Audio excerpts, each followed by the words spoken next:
What's up? Good evening, everybody. Short notice live stream. I couldn't even put together an intro video like I've been trying to do recently, but if you have a look at Winston, you may notice that he looks, hold on. Oh, look at that. He looks a lot whiter than normal. Now, he's still wet and smells like a disgusting wet carpet. But I gave him a bath because it was that time of the month, time of year. Good evening, everybody. This is a short notice stream because when I see a lot of people in the chat saying, asking the same question, Viva, what's up with Bill 67? What's up with Bill 67? What's up with Cain Velasquez? And I noticed a lot of those questions yesterday. And I had to, start exploring. I knew what I thought I knew of this Bill 67 coming out of Ontario, which is an act to amend the Education Act. I knew what I thought of it because I've only heard, as we say in French, en diagonale. I've heard, loosely speaking, very summarily, top line, Bill 67 is effectively critical race theory infiltrating Canadian politics at the provincial level, and this is going to spread across Canada. I watched Jordan Peterson's video on his channel, which was him reading a piece that he had written, explaining why he thought this Bill 67 at the Ontario level is as bad as Bill, what was it, C11? What was the bill that he had rung the bell, waved the flag, raised the flag, sorry. Just mixed metaphors there. He had raised the flag that this was going to potentially lead to compel C16. It was Bill C16, which was adding as aggravating factors to hate crimes, gender identification, among other things. That was the key amendment. It added to aggravating factors for hate crimes, gender identity. Everyone in the chat, man, you guys are, it's the aggregate knowledge of the internet. I love it. And Bill, what are you doing there, man? Do you want to get up there? 1, 2, 3, up. There you go. Jordan Peterson was saying at the time, this is going to lead to compelled speech. I did a video on it back in the day. I'll explain the zip tie in a second. I did a video on it back in the day. I was naive, wet behind the ears. I had not yet been red-pilled, let alone arguably black-pilled.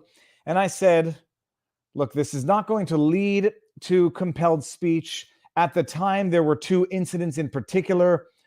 British Columbia, I forget what the other one was, but there was a coming out of British Columbia Human Rights Tribunal. Police were sanctioned for allegedly misgendering an individual that they were arresting. I read the case. There was a little more to it than that. And I said, look, bad law doesn't necessarily become, jurisprudence, but there is the old expression that bad cases make bad law, which makes for bad jurisprudence. So Jordan Peterson was sounding the bells, sounding the alarm on Bill C-16, potentially leading to compelled speech.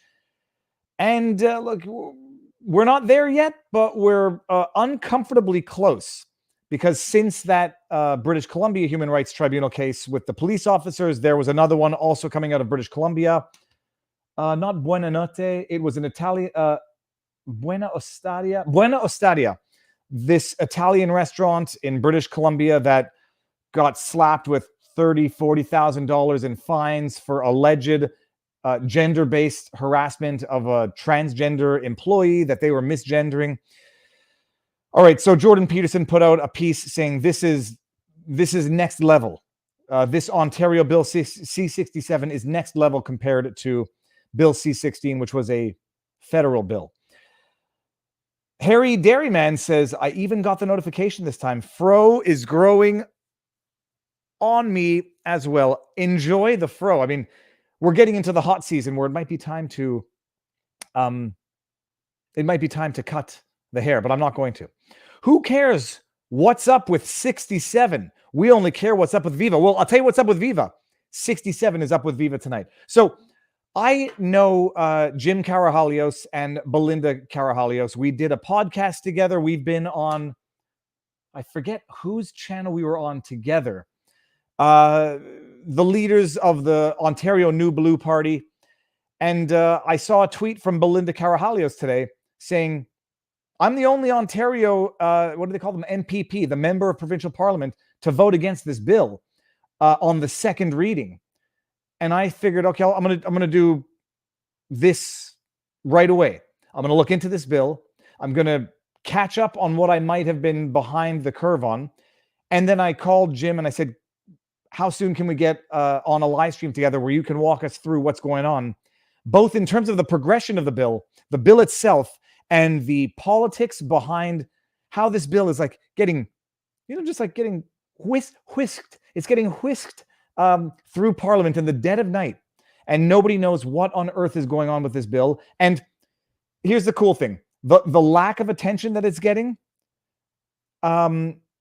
The lack of attention that it's getting is, now everyone's saying, who cares? Hold on, let me just see this here. Who cares?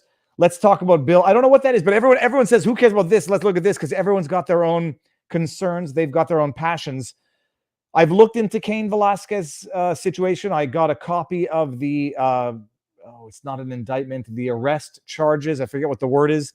I'm going to talk about Cain Velasquez probably tomorrow, not tonight, because I want this to be, we're going to stick to one subject matter for the evening, which is going to be this bill 67. Now, this is the interesting thing, by the way. I keep seeing that my Shorty Social Good Award in the back, and I keep thinking it's someone's avatar. This is the amazing thing. I'm going to go just like, this is how I do my research when I don't know something. I go find the bill. Before I read the bill, I go check what articles are summarizing the bill, so that I can then go see how it's being depicted in the media, and then go read the bill. This is the truly amazing thing about this bill. Let me share screen. When I go to the Google search results, this is amazing. Okay, here, Google search. So check this out. Let me just make sure that we can all see this. Neuroses, not even once. Okay, fine. That's close enough. I'm going to shrink this up, move this over here, bring this up. When I go to Google search, now I'm in incognito, but I put in Ontario Bill C67, and I go to, first of all, let's just go to all. And this is amazing. So I go to all. I get I think that's Ontario Legislative Assembly.org, and there's the summary. We're going to get to that in a second. Then I see here TFIG, TFI Global News. Okay, I never heard of that entity. I go down. I got Fair for All talking about the bill. Don't know what that is either. Western Standard Online. I know what it is as an outlet, but it's not legacy. It's not mainstream Canadian media. So I figured, okay, maybe I'm doing something wrong here. Let's go to news. Look at who is talking about this Bill 67, and look at who's not talking about Bill 67. So just by way of the search results, the Western Standard, which I know of, the Western Standard, Waterloo Region Record, Opinion, Cambridge MPP must explain her opposition to Bill 67, and that is Belinda Karahalios. Let me just do one thing here so I don't have to hear that beeping throughout the evening. Close that. Okay, that's Belinda Karahalios. She's got to explain her opposition to the bill. I love doing this in real time. Racial equity bill receives nearly unanimous support in Queen's Park vote. Earlier this month, the members of the provincial legislature voted to approve second reading of Bill C-67, quote, racial equity in the Education System Act. There was one vote against the bill. It came from local Cambridge MPP Belinda Karahalios. She and her husband Jim are going to be joining us tonight. Bill 67 is a long overdue response to the everyday experience of all too many students who are looking to succeed in learning environments infused with all manner of discriminatory attitudes and acts, both subtle and overt. The legislation would at last bring anti-racism accountability to Ontario's school system. In so doing, it promises to ensure that students from racialized communities enjoy the same opportunity as everyone else to acquire the benefits of a successful education experience. Ms. Karahalios has said little to explain her reasons for opposing equity legislation supported by all other Ontario political parties. You know, close that up now. There was once upon a time where I would think of unanimity as being a good thing.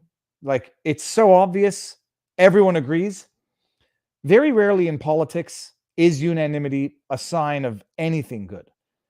Because typically, when they what was it? It was that bill. It was, oh goodness. It had to do with Brexit, and I forget what the decision they were talking about, but unanimous from the UK court. All 17 judges agreed. That's not normal. There should not be unanimity in any case that is so thorny. It has to make its way up to a Supreme Court. In politics, the second there's unanimity, I think it was Mark Twain who said, the second you're on the side of the majority, it's time to take a step back and reconsider. Now, I see Jim and Belinda are there, and I'm not going to keep them any longer than I possibly have to, because it was short notice that they agreed to do this, but this is important stuff. I want to go through the bill, but I guess we're going to do that with Jim and Belinda. Jim and Belinda, I see you in the backstage. I'm going to get ready to bring you in 3, 2, 1. You know what? I'm going to have to do it this way so we can see you both in this.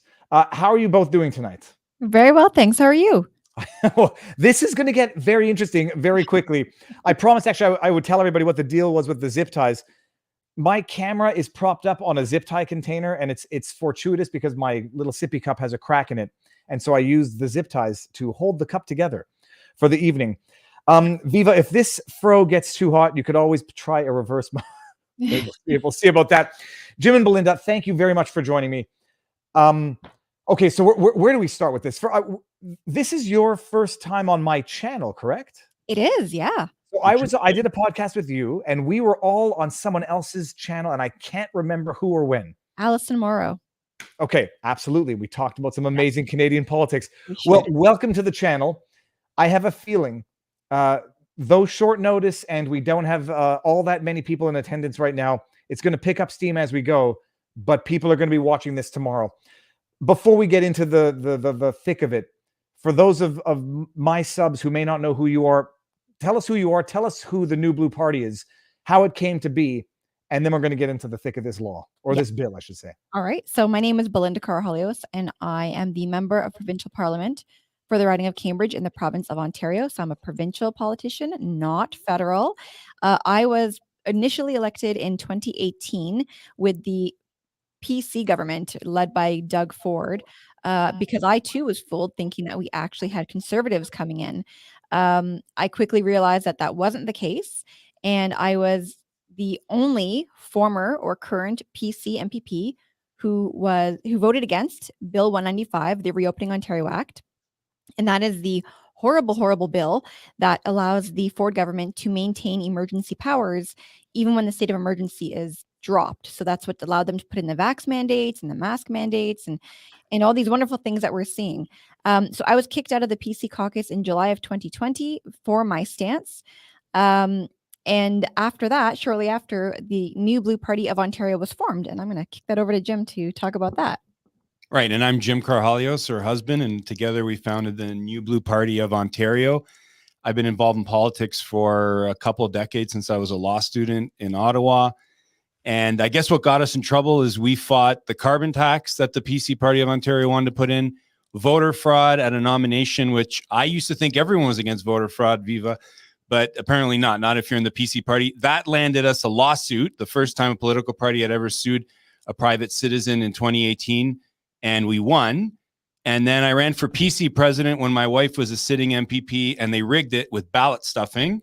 And we got the evidence, and that's in court right now. I ran for federal leader, could have beat Erin O'Toole, but they kicked me out halfway through the race twice because I didn't take a deal to support Erin O'Toole. And then 2 months later was when they kicked Belinda, me, and 18 others out of the PC party. And our team on the ground in Cambridge and across Ontario started the New Blue Party. So we're a provincial party, and we're the co-founders, and we're getting ready for the June 2nd election.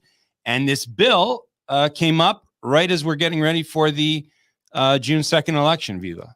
Well, yeah, and hold on. I'm going to pull up one thing.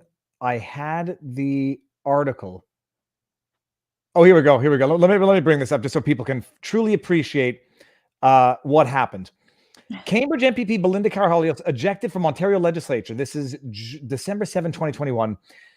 Cambridge MPP Belinda Karahalios was removed from the Ontario legislature on Tuesday morning by Speaker of the House Ted Arnott. Last month, Karahalios announced that. Okay, do we want to get into this because you have to explain it in a little greater detail because it's a story that I think people are going to find hilarious, depressing, and they will truly find a respect for you if they don't already have it. Thank you. It's all the things. Yes, the story. So the Speaker of the House had implemented new rules saying that you either had to disclose your vaccination status, and if you were not vaccinated or chose not to disclose, then you had to test yourself with, you had to get a pharmacist to test you. So we were, having to get a pharmacy administered rapid antigen test every 2 days.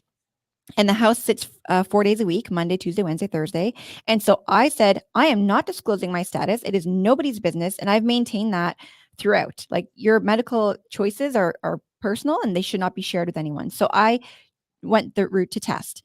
And, I was going every week, twice a week, testing twice a week. So it was the Tuesday night I went to go get my test done at the pharmacy. I had a backache, but I felt fine.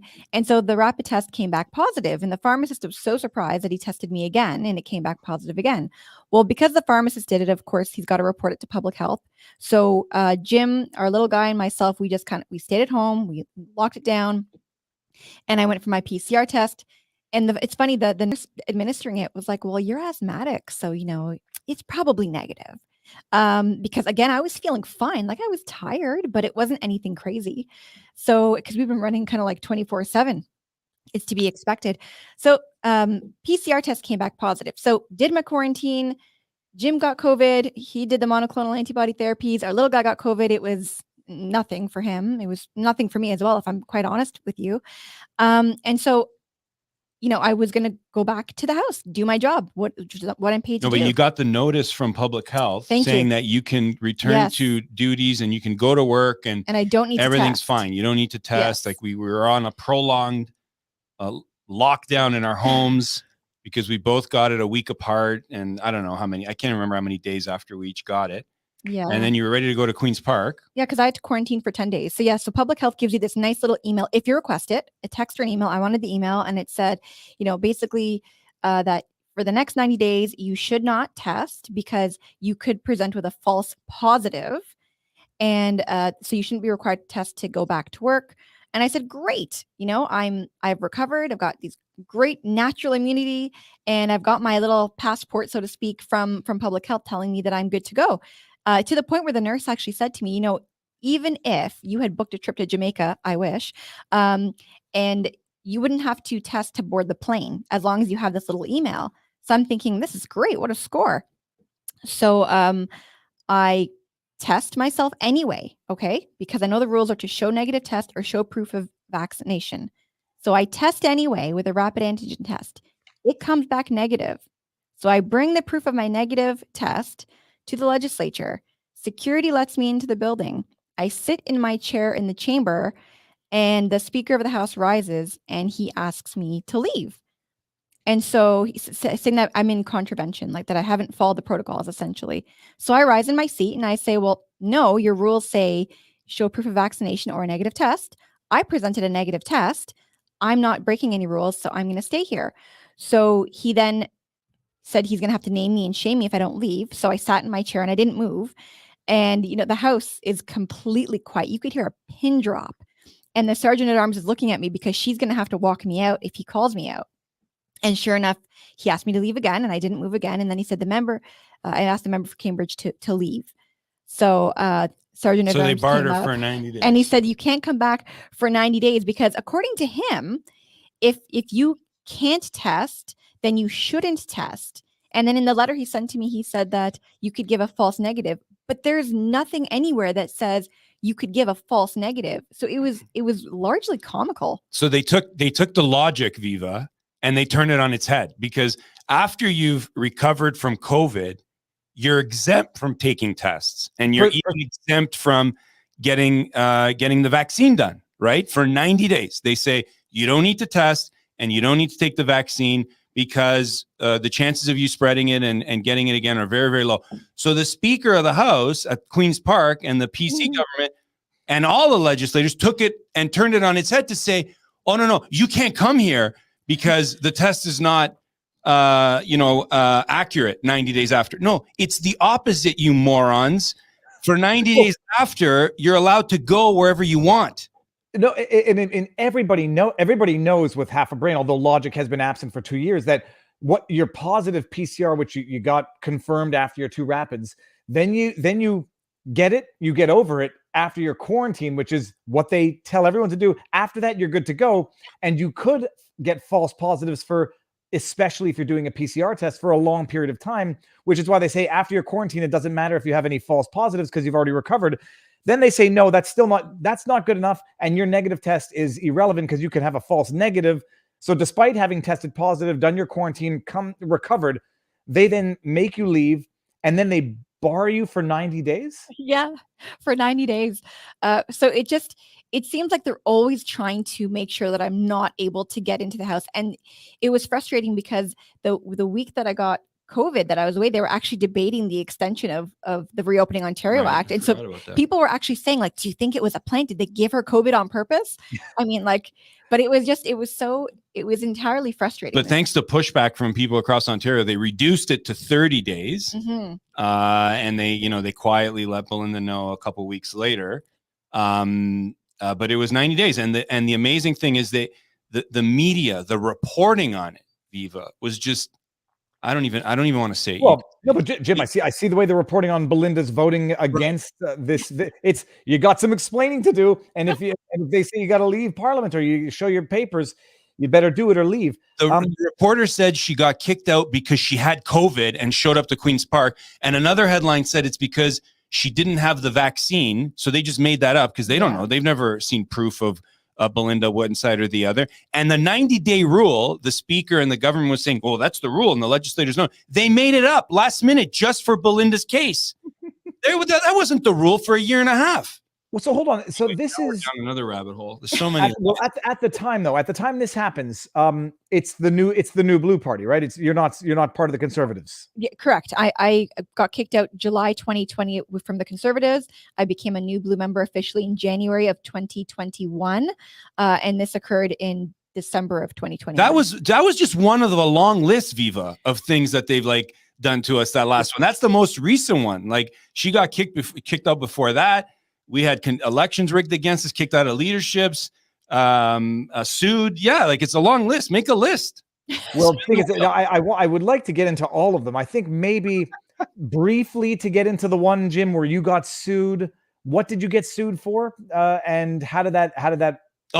So it ties into what we've seen lately. So the media has been reporting, right, Viva, that the list, it's okay for them to crack a database of those who donated to the trucker convoy and email those people and publish their names in the newspaper, right? That's okay, right? That's okay from the media, right? But Jim Karahalios getting a list of people and mailing them an Axe the Carbon Tax or an anti-voter fraud mailer piece back in 2018, that was controversial.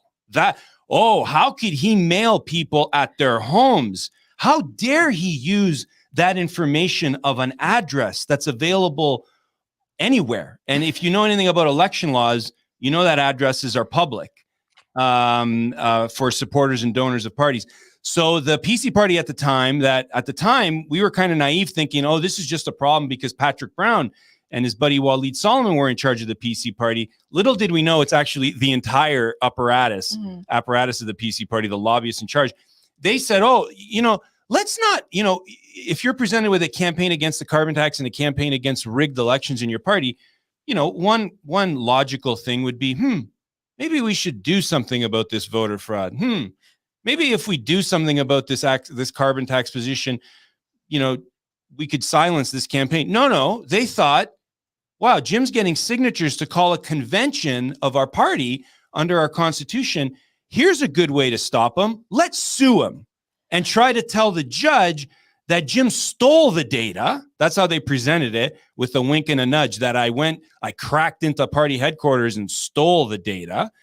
And also say to the judge, that should not be allowed in campaign, in politics in Ontario or Canada. Mailing, that should not be allowed, Viva. So basically campaigning shouldn't be allowed. Anyway, my lawyers used an anti-SLAPP, which what SLAPP legislation is, strategic lawsuit against public participation, which is to say that you were being sued for having exercised effectively a constitutional right, and they're suing you to try to silence you. I guess presumably, which your constitutional right was reaching out to voters. The campaign, to express my political or public position on a matter of importance. And we put in that motion, and thankfully that legislation exists in Ontario, thankfully, because I don't know, I could have been in court for 2-3 years and they would have just, they would have just run me dry, right? Like, they've got millions of dollars at their disposal of a taxpayer subsidy, the PC party, to use whatever they want. So you can just imagine they could just wait it out and ring up the legal bill, and who knows what my tab would have been. But we put in a motion in 2020 of November is when they laid the lawsuit. In December of 2020, I put in a motion to have it dismissed, and the judge looked at it and he said, you don't have any facts to back up what you're saying, and you don't have any legal argument. And he tossed it in my favor. And here's the kicker. That's the real reason why Patrick Brown stepped down as leader of the Ontario PC party. The lobbyists in the back of the PC party didn't want to say Patrick Brown has got to go. And caucus didn't want to say Patrick Brown has got to go because he just tried to sue one of our activists and members. And there's been vote rigging and corruption in the PC party with buyouts and payouts for selecting candidates and rumors of bags of cash in the blah, blah, blah, on and on. It was reported in the paper. So they didn't want to talk about that, Viva, because they didn't want to fix that problem or his leftist positions. So they planted that story in the press about the allegations against him to use that as the reason why he had to go. And of course, those were not factually accurate stories, but it was enough to push him out. But if only the PC caucus and the guys who run the PC party had a little bit of a backbone and actually had some principles, they could have just said, the guy's a leftist, there's vote rigging going on, it's corrupt, it's time for him to go. But they didn't want to play that, so they made up that ridiculous story about allegations against him. Now, but when does the New Blue Party get created? When does it get founded? So the name, it was the Thanksgiving long weekend of 2020. So October, was that 15th? In and around that time. And so we had announced that we were registering a party name, and it was the support was quite literally overwhelming. We got more than 1,000 signatures in less than a week. We got like 2,500 signatures in 2 weeks, and we needed I don't know, half that. Yeah. And then we submitted an election in Ontario, and we got registered in January 2021. Mm-hmm. And we've been at it for just over a year, getting ready for the election. We've got 112 candidates in place, almost riding associations in every riding. We're ordering lawn signs, newblueontario.com. And we did all that with our team, our board, and our local leaders. And all in between, I had a cancer battle where I had 3 reconstructive leg surgeries and did 6 rounds of chemo. So it's been an adventurous year and a half, to say the least, Viva. Now, I know the answer to the question, but if you don't mind telling the crowd, what type of cancer did you have? It was the same cancer that Terry Fox had, osteosarcoma in my femur, in my right leg. Luckily, though, I didn't lose my leg because of real science, Viva. They've figured out how to remove most of my femur and other people who've had it and put in a prosthesis internally. So I had a prosthesis put in place. I don't have any cancer in my body. I go every 3 months for tests to make sure it doesn't creep back. But I had to do 3 rounds, 3 surgeries, major surgeries. The middle one was like 12 hours or something ridiculous. A full knee replacement. I lost 2 quads in my right leg. Femur was replaced with an internal prosthesis and 6 rounds of chemo. So we were building the party. And, while we were going through this and while Belinda wouldn't skip a beat at Queen's Park to challenge the Ford government. And, it's been I can't even imagine that this would have ever happened to us. But 2021 was quite the year, battling through all that. But the reason why we're almost ready to run a full slate of candidates, despite everything that the PC party's throwing at us, despite the saboteurs they have in place to create opposition parties, fake opposition parties to split the vote and distract people, we're able to get through cancer and get through all that because of the great team we have running the New Blue Party, our board, and because of the hundreds of people that are riding presidents and candidates on the ground across Ontario for the New Blue, and the thousands of people who've donated. Yeah. So we're very, very grateful. And I want to, can I just say, like, Jim actually had to learn how to walk again. You're not giving it enough. He was bedridden. He had to learn how to walk again, and he did. And I just had to mention that because I downplay stuff sometimes. Yeah, it was very intense. And it's amazing. I mean, it's amazing for people who don't know. It's amazing for people who might even have some experience to know what you went through. I mean, between the two of you, it's one thing, Jim, that you go through this, but you go through it as a family. Now, this question is this though. Sorry, go for it. Sorry, that's the only way to get through it. And we're grateful. Like I can walk again, and we're grateful we have each other and we have the support across Ontario.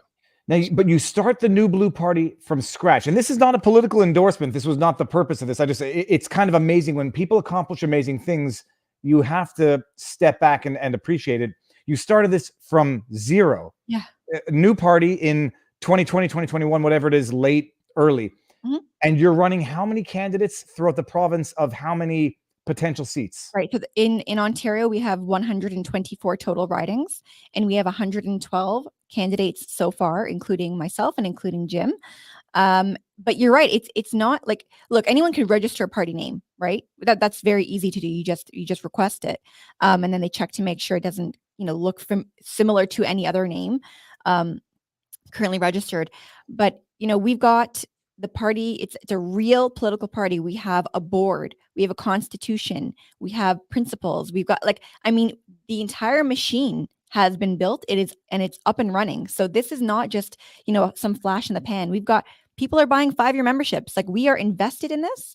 And we are going to be ready. We are ready for the June 2nd election.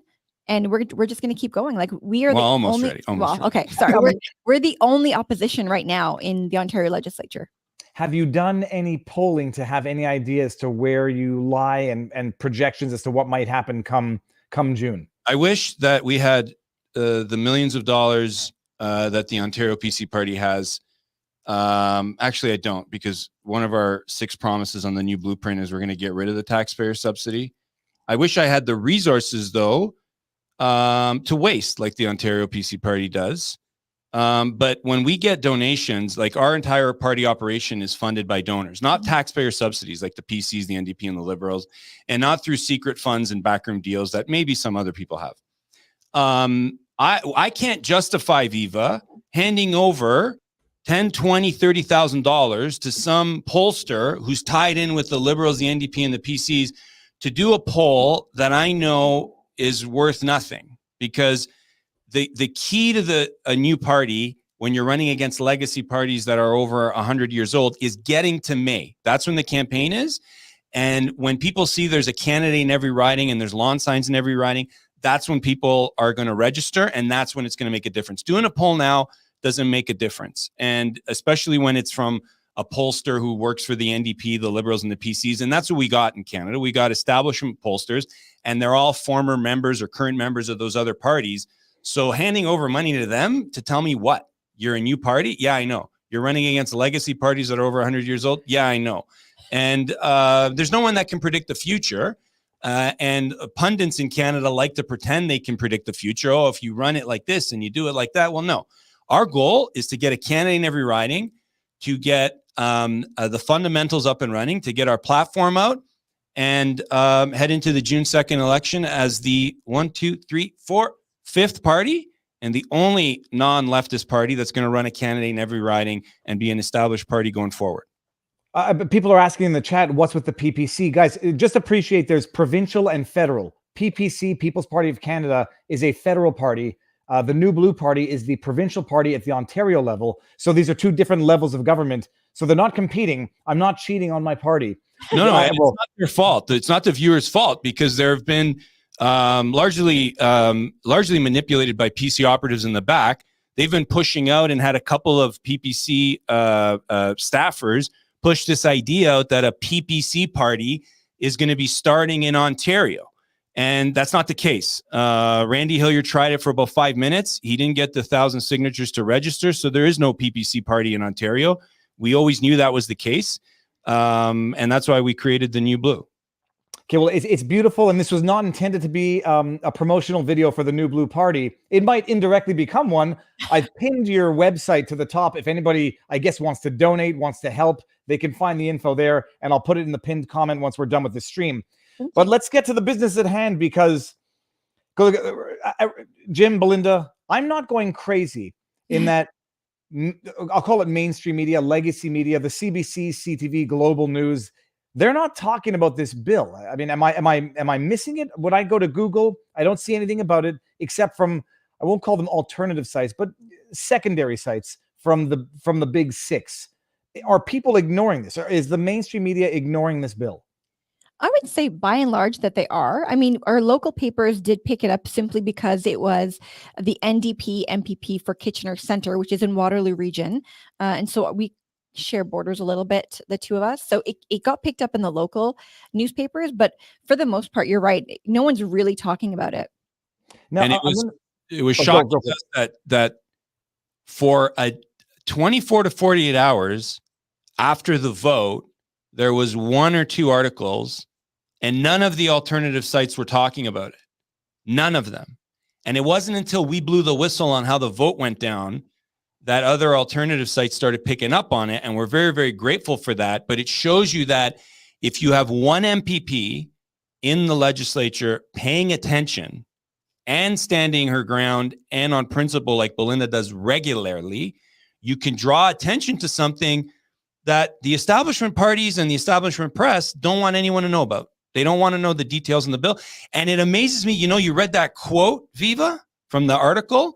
Well, she hasn't said, why she voted against it. Total nonsense. Didn't you send them like 4 paragraphs or something like that? What did they want? A thesis?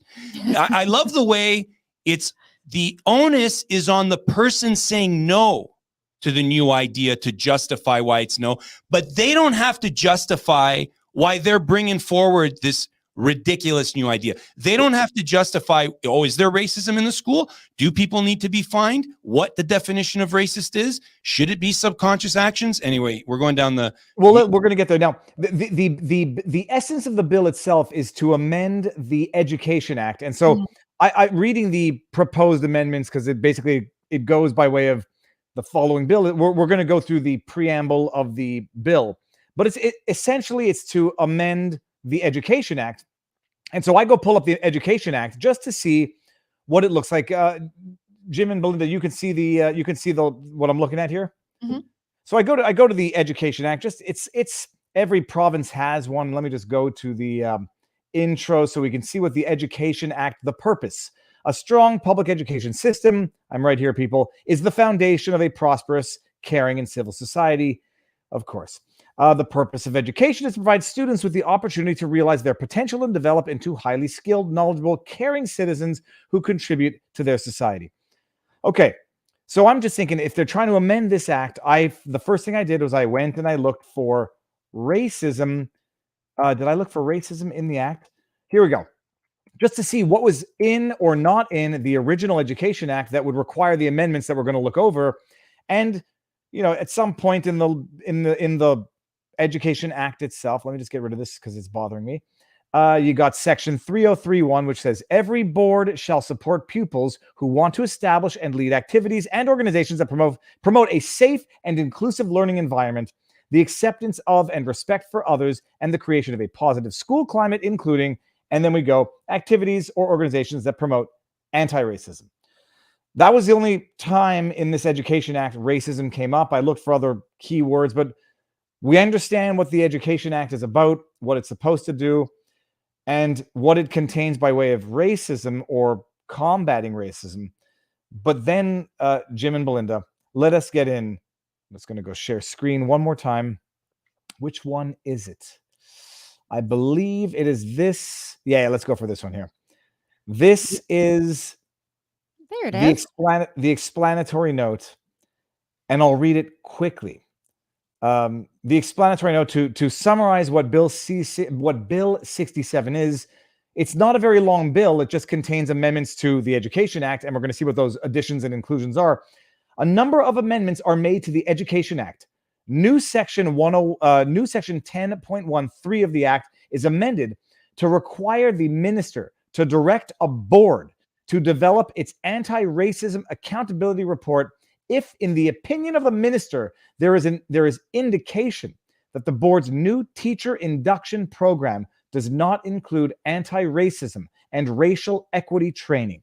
Section 171 of the Act is amended by adding anti-racism related responsibilities to the duties of boards.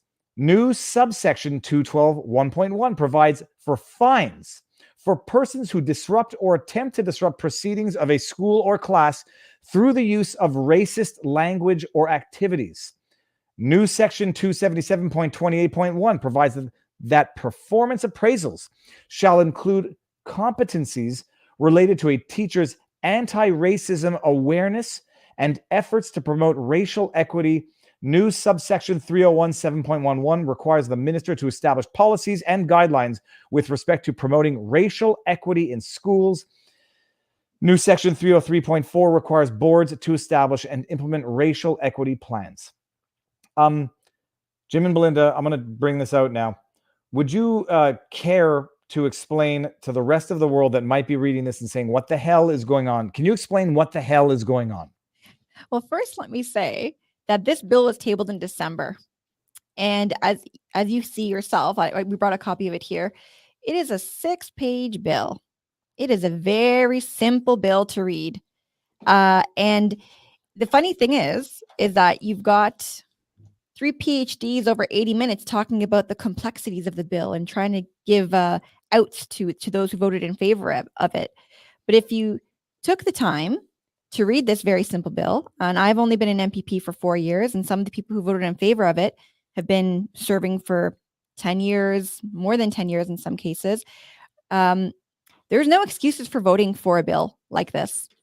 You know, in one of the pieces that you read about finding every person who disrupts or attempts to disrupt children, teachers, parents, you know, but the most interesting piece is they've changed the definition of racism to mean the use of socially constructed ideas of race to justify or support, whether consciously or subconsciously, the notion that one race is superior to another.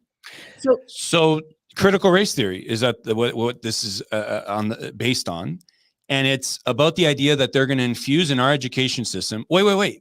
No. Before you get to the point of what they're going to do, the premise of the bill is that the education system in Ontario is systemically racist. Yeah. That's the premise of the bill, that the entire education system is racist, systemically, the way it's been set up, the way it operates, and something needs to be done. So you're starting from that basis.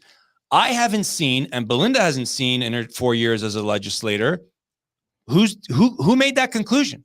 Who came to the conclusion that the entire education system is systemically racist? Because like we just said a few minutes ago, the onus is always on us saying no to new ideas before they've even proven that the new idea is needed. So that's the first problem with the bill. Then Belinda said the definition of racism, apparently now subconscious racism. Yeah. I've never even heard of this before, but apparently that's the case. It's not about teaching history. I am in my 40s. And since I was in public school when I was younger, we always taught about racism in our history in Canada and groups that were oppressed and different cultures and ethnicities around the world and in our history. That's not what this is. This is trying to set up a narrative in our education system where you have to be policed by bureaucrats who are getting trained to follow certain behaviors in a certain script. And if you fall out of line on the script, they're going to fine you. So now they've got police powers to levy fines against people for what they say that might be subconsciously racist. They haven't even defined what it is, what the behavior is.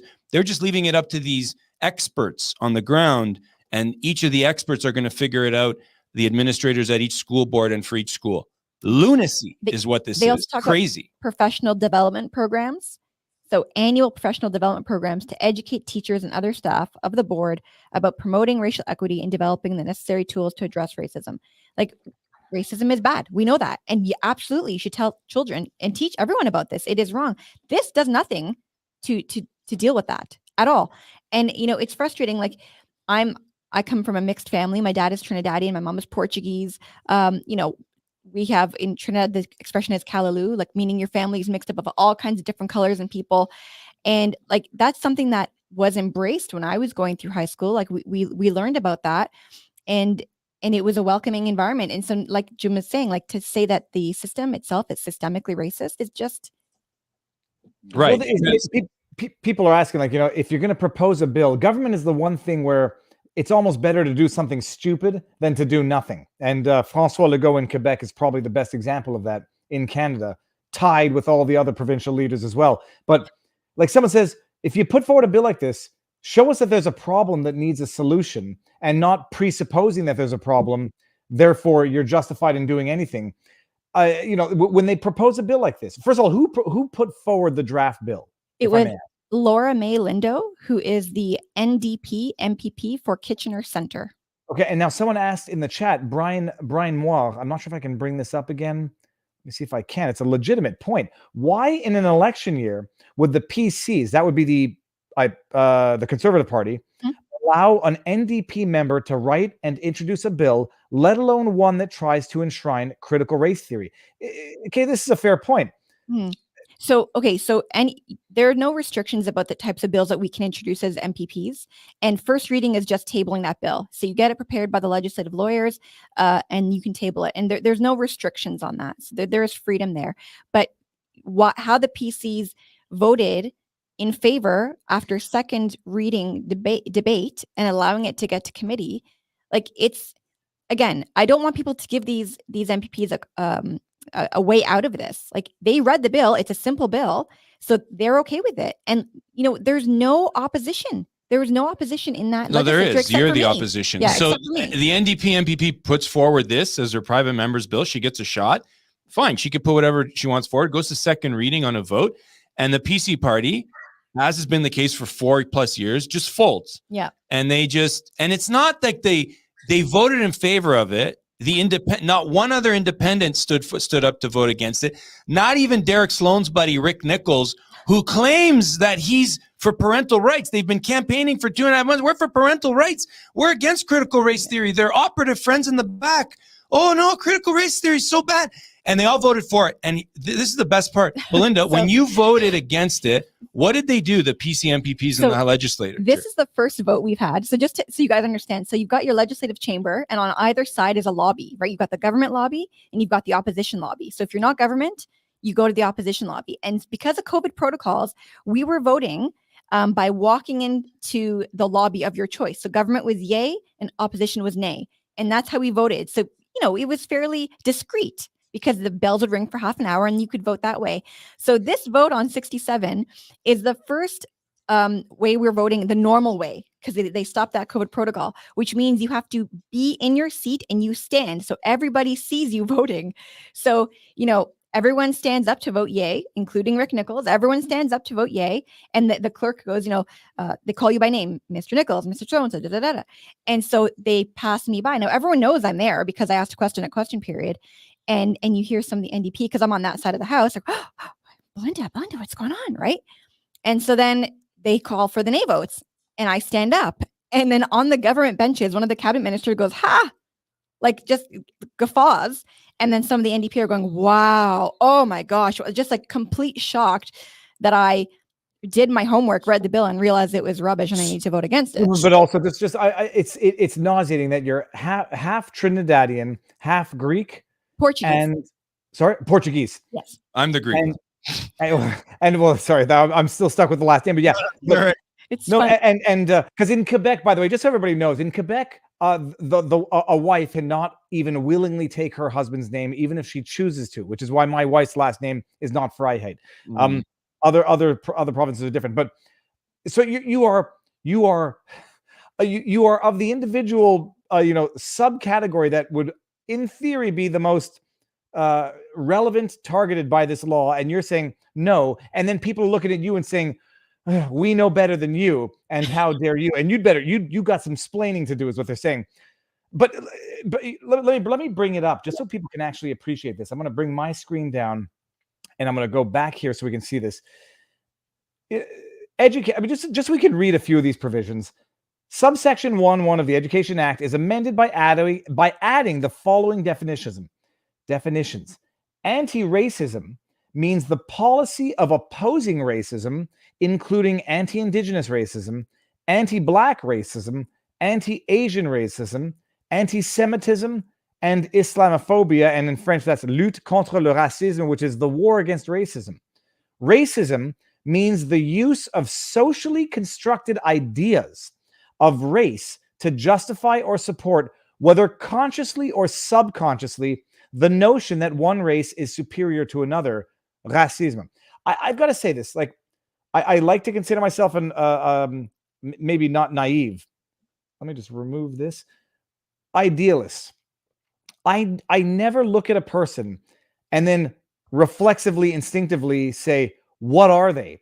Until such time as laws like this come in and compel me to say, what are they, so that I can know, so that I could be walking on eggshells as to whether or not I am consciously or subconsciously, anything I can do, anything I'm doing could be misconstrued as being because of what they are and not, just natural human relations.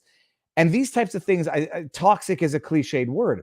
They sour interhuman relationships by making everyone look at other people as the what and not as the human, because everyone's now worried, is what I said going to be construed as being racist? Because subconsciously, if I wear a white shirt on, I don't know, a day where you're supposed to wear an orange shirt, am I now subconsciously indoctrinated to promote the fact that my race is somehow superior to another? These definitions presuppose racism, and you have to be a racist person to even propose those definitions, in my humble opinion. But do you have a discussion as to the definitions? Do you say, like, okay, how did we get to this definition? What does that mean, consciously or subconsciously? Was there a debate on that?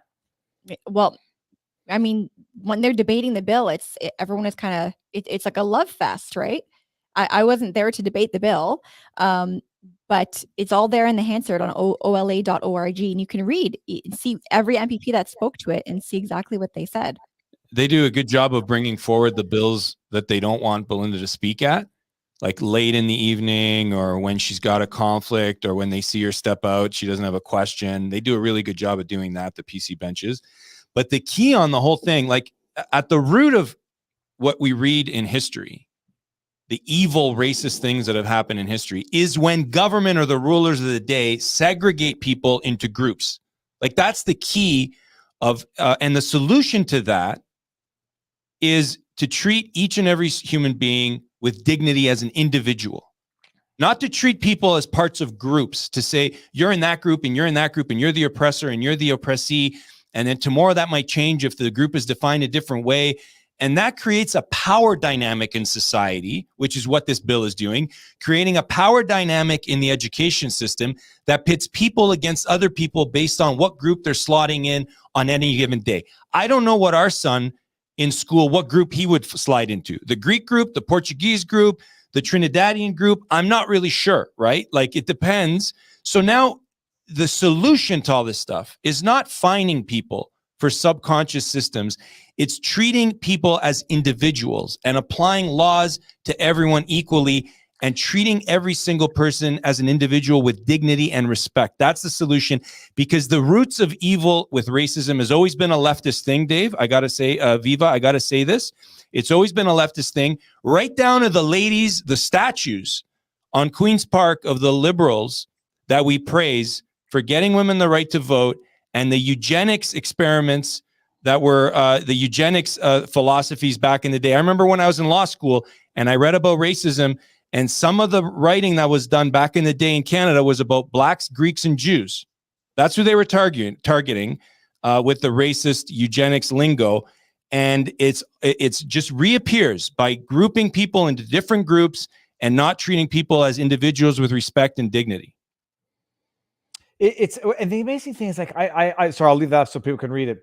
I have to in my head count 3 hippopotamus to make sure everyone has had the time to read it that I've had to read it.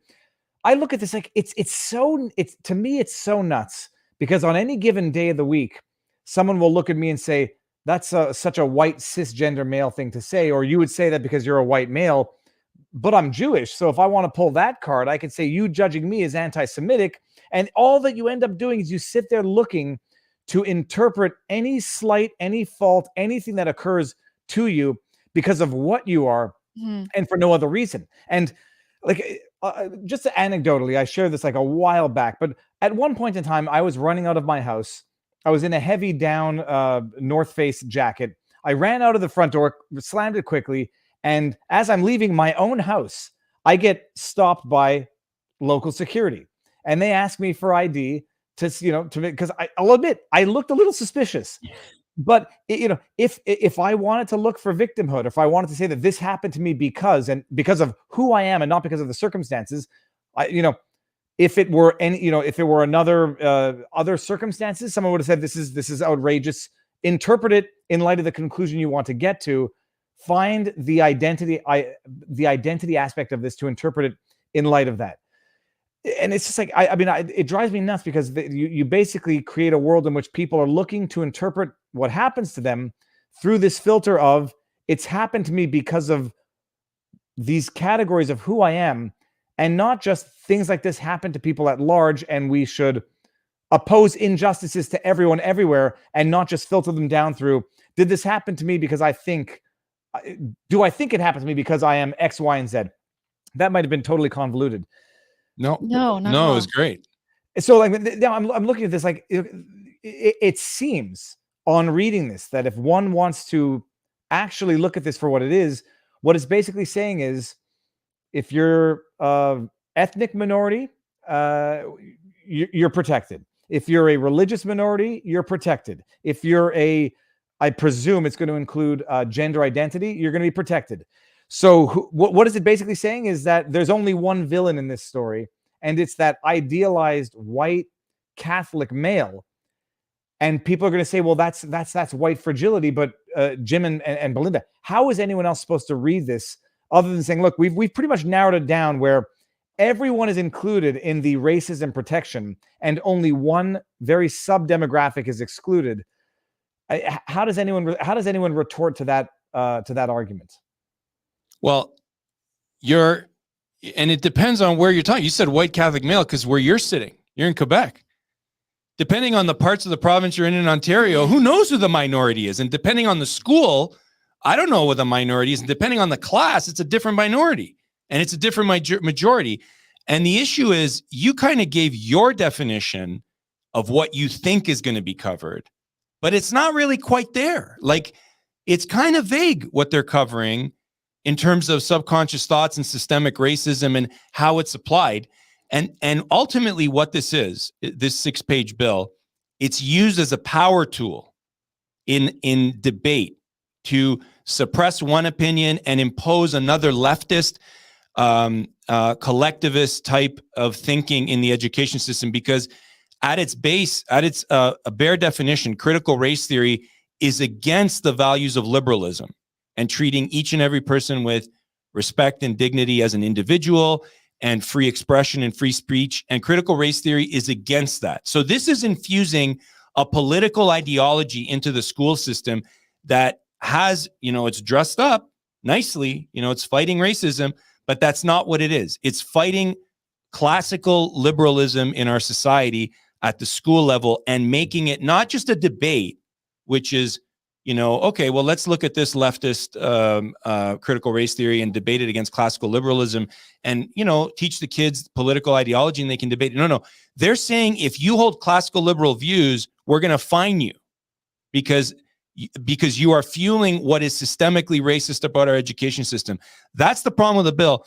And the other problem that's going on, let me just get this out, 2 things. The 2 other big problems that are going on is you're supposed to have this debate in the legislature because you're supposed to have parties on different sides debating different perspectives. And in Ontario, we don't have a right of center party anymore. The PCs are a progressive party, just like the Liberals, just like the NDP. So we have to stop and call out influencers who are saying the PCs got fooled by voting for this bill. They probably didn't know what was in it. It was 6 pages. It's the easiest bill, Belinda said, you could read. In her 4 years that was there, they knew. They laughed at her and chuckled when she voted against it. They knew what they were voting for. And without a PC party on the right, without any party outside of us on the right, you don't get the debate and you don't get to explore what's really going on with this bill. And anyone can just put forward any idea and it just gets rushed through second reading. Well, and people should appreciate this. Like a lot of the bills that go through, I mean, the ones I've been looking at are more federal than provincial, but they're long, they're tedious, they're heavy. This was short. It's short and repetitive above all else because it's basically reiterating some of the same amendments to different sections of the Education Act. Correct. But let me bring it up because you read 1 or 2 pages of this, you read 1 or 2 provisions of this, you know what's going on here. Let me just read this part. This is same anti-racism training. Section 10.1 of the Act is amended by adding the following subsection. We read this. If, in the opinion of the minister, a report submitted under subsection 1 indicates that the board's new teacher induction program does not include anti-racism and racial equity training, as referred to in paragraph 3.1 of subsection 2, the minister shall inform the board of that fact and shall direct the board to further develop its anti-racism accountability program and resubmit the report. I mean, I read this. I'm going to bring this back out in 1 second. I read this and I say, the first question that if I ever make it to Parliament, this will be the first question I have to every bill. What is this trying to remedy for which an existing law does not already protect, guarantee against, or cover? There's hate speech laws. There's discrimination laws, provincially and federally.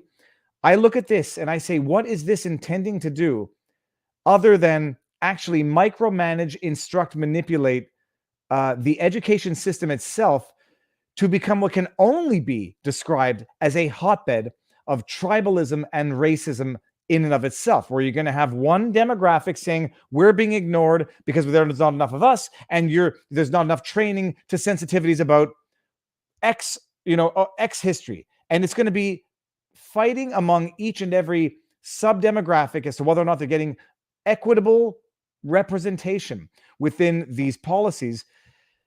What problem is this trying to remedy within the Ontario educational system? Can anybody answer that? No, because it sounds like this is going to precisely create the problem that they're saying that they're trying to fight.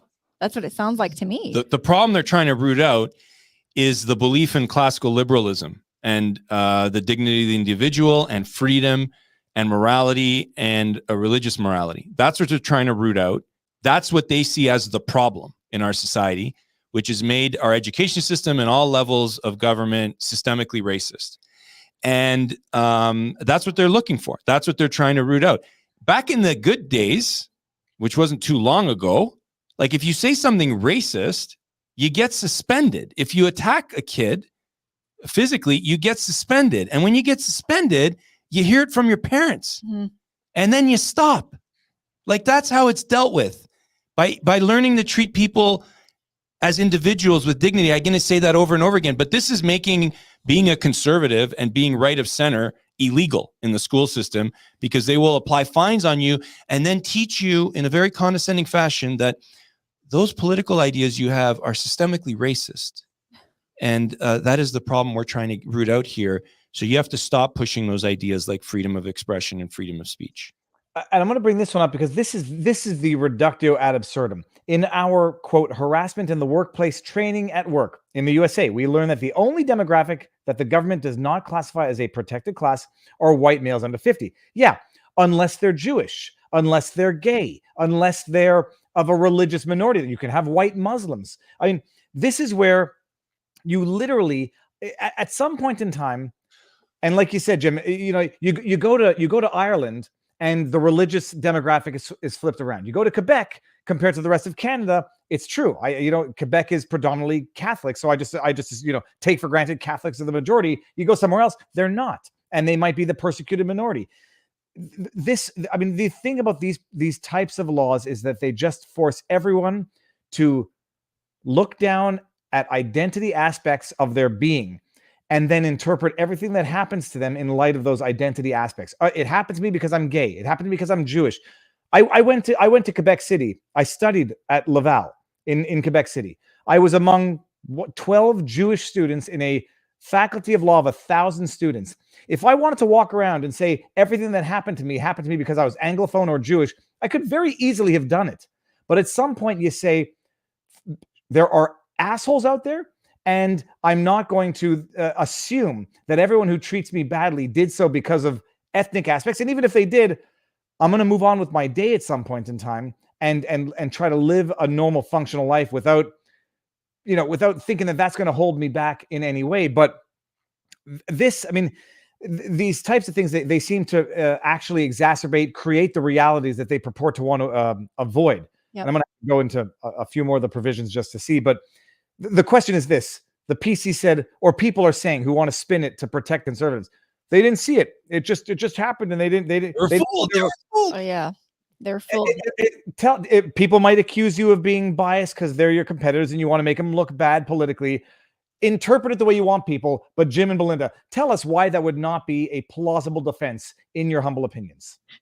You were itching to say something, so I was. Can I just say one thing? The one thing you missed on the identity classification, like saying if you're certain characteristics, then you're in the oppressee group. That's not even quite accurate, because you're missing something. And in order to be considered as being a victim with critical race theory, you have to believe in leftist progressive politics. So Belinda is recognized by the Coalition of Black Trade Unionists, one of the few legislators in the Ontario provincial parliament to be recognized.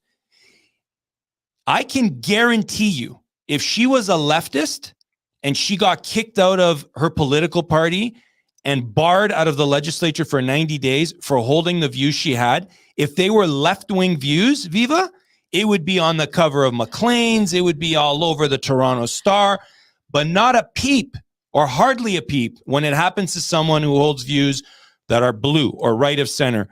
And the same thing for what we've been through. You know, I was running for PC president. Would have been, I think a friend of mine said, I would have been like the first a person of Greek descent to be the president of a political party in Canada. We don't play those cards, right? But if we were on the left and we got sued, we got thrown out of leaderships, we had conventions rigged against us, Belinda got kicked out of her party, it would be a big deal.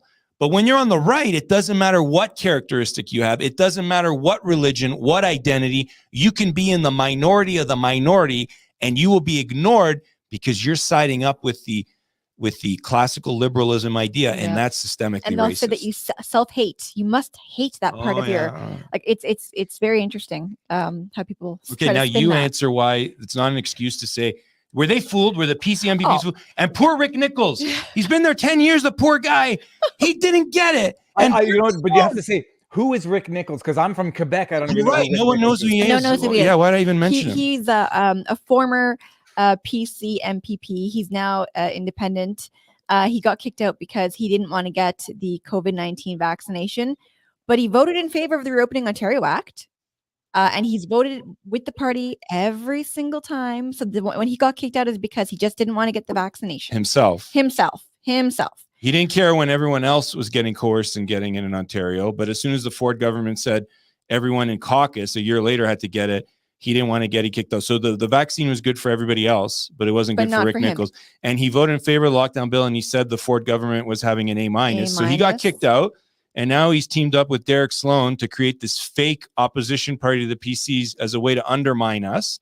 And they're backed by PC operatives who have a long history of coming after us secretly in the shadows, Viva. I'm making it exciting, right? In the shadows. So they've got these guys set up, and their primary position for their Alberta party in Ontario, that's what I call their party. It's the Alberta party in Ontario, because Derek Sloan wanted to be an Alberta politician. Their primary means their reason for existence is education and critical race theory and parental rights. And Derek Sloan's got one MPP in the legislature that's his co-conspirator, Rick Nichols. And after campaigning for 2 months, we're the parental rights party. We're the party against critical race theory. Rick Nichols, on the big moment, voted in favor of the critical race theory bill. didn't even hesitate. Didn't even, like, he was. first people to stand up. You know, this is why I would never survive in politics, because I cannot stand this type of fight. I can't stand this. This is like high school, but at a provincial level. But people are. Apologizes. I'm sorry. I didn't know better. I didn't read the bill. You didn't read the bill thoroughly. Come on. But this is important. This is important stuff. This is important. No, I read the bill sufficiently thoroughly. I won't say where, but relatively quickly. Really, a grade 5 student could read the bill and understand it. Let me bring up another great provision, because I do want people watching this to actually see what is in the actual bill. Oh, come on, I just lost it. This was programs, interventions, and other supports anti-racism. Section 7. Oh, son of a bee sting here. Sorry. Professional development programs. Establish and provide annual professional development programs to educate teachers and other staff of the board about promoting racial equity and developing the necessary tools to address them. You know what that provision presupposes? That there's systematic racism going on in the universities right now. If there is, by the way, fire everyone. Fire everyone and replace them with people who are not racist. Because if it is fundamentally, systematically racist, you're not going to train that out of people. So if this presupposes a problem, which, if that problem exists, fire all of the racists. Right now, you're all out of a job. You're systemically racist, get out. I can find you a ton of people who are not racist to fill your position. Provide programs, interventions, and other supports for students, teachers, and staff who have been targeted by racism, witnessed incidents of racism, or engaged in racist behaviors. And the programs, interventions, and other supports may be provided by social workers, psychologists, or other professionals who have training in similar fields as determined by the board. Everyone should appreciate potentially where this goes.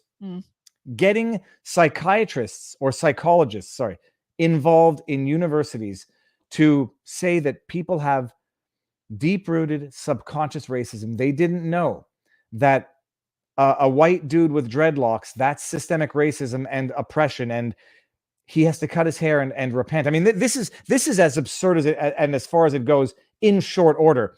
I'm ranting. You guys have to tell me. Am I wrong, or is this shockingly over the top? And this is about turning universities and the education system into a coddle fest of telling everyone why they are victims, because they've presupposed that they're victims in the first place. It's kind of a continuation of it, really, because it's happening already in our post-secondary institutions in Ontario. I hear it all the time from students who feel very much like the minority simply for holding conservative views, and they get treated differently by the professors because of their views on certain things, and they're constantly told to get back into shape. Don't think like this. This is not the way the world works. And it's just what happened to our colleges and universities. You went there to learn how to think and to be critical, and to be, it blows my mind how not far we've come, but how backwards we've gone over the last 10 years. The problem is, in Ontario, we don't have a single party other than the New Blue Party that's right of center. And we're a brand new party. They're all progressive parties on the other side. So this stuff gets ushered into the legislature by, you have your pick. You have NDP, Liberals, PCs. They all take turns with private members' bills. It's one nonsense bill after the other. And it gets passed at second reading. And the influencers and the people that believe in right of center politics in Ontario continually are giving cover for Doug Ford and his PC party. And the problem with that is not because I want to be like a tit for tat. The problem with that, it's very, very destructive, not just for Ontario, but for Canada. Because what happens in Ontario often gets replicated at the federal level and replicated in other provinces. And if you don't have someone with the biggest megaphone on the right in Ontario, who's usually traditionally been the leader of the PC party, to fight this stuff, to create the debate, and it just flies through second reading, and it could fly through third reading before the election, this stuff gets put into law, and people start figuring out what's wrong with it after the fact. It's not the fault of Ontario voters. They're awake. They know that this stuff is wrong. It doesn't take a genius. As soon as we send the email out or we tell people, hey, look at this, Belinda's getting calls, we're getting emails. We're pushing stopwoke.ca, which is a petition against this stuff. So please visit stopwoke.ca, download the petition, sign it. We're going to get Belinda to read it in the legislature before this comes up for third reading to stop it. The problem is Ontario voters don't know this stuff is getting passed in the legislature because no one's reporting on it, and because the PCs are in on it. They're for it. They're fine with it until someone blows the whistle, and then they start backpedaling.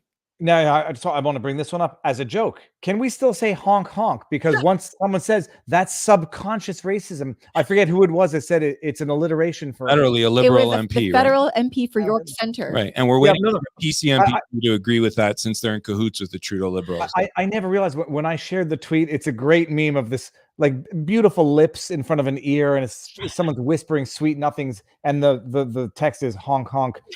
And like, I didn't realize I must be one of them self-hating Jews, because I didn't realize that. But when I tweeted that, I was subconsciously tweeting an anti-Semitic trope. Okay, but one question, a technicality for an ignorant buffoon like myself: first reading, second reading, third reading, royal assent. What do those steps mean procedurally? As in, like, what has to happen to get past first reading? What happens to get past second reading? What happens to get past third reading? And what happens to get past royal assent? Gotcha. First reading is the MPP stands up during the afternoon proceedings and says, "I'd like to table a bill entitled da da da da da for first reading." And then the page comes, grabs the bill, brings it down to the clerk's table. The clerk reads it. The speaker says, "Do we agree?" No one ever says no at this point. Everyone says aye. You give your fellow members respect to allow them to table. That's first reading. That's all it is saying, I'm tabling the bill. Second reading is when you actually debate the bill. And this is a private member's bill. So it's not given the same amount of time as a government bill. So a private member's bill is a bill tabled by anyone who is not a cabinet minister, any member who's not a cabinet minister. So that gets 12:24. It gets about half an hour of debate for a private member's bill.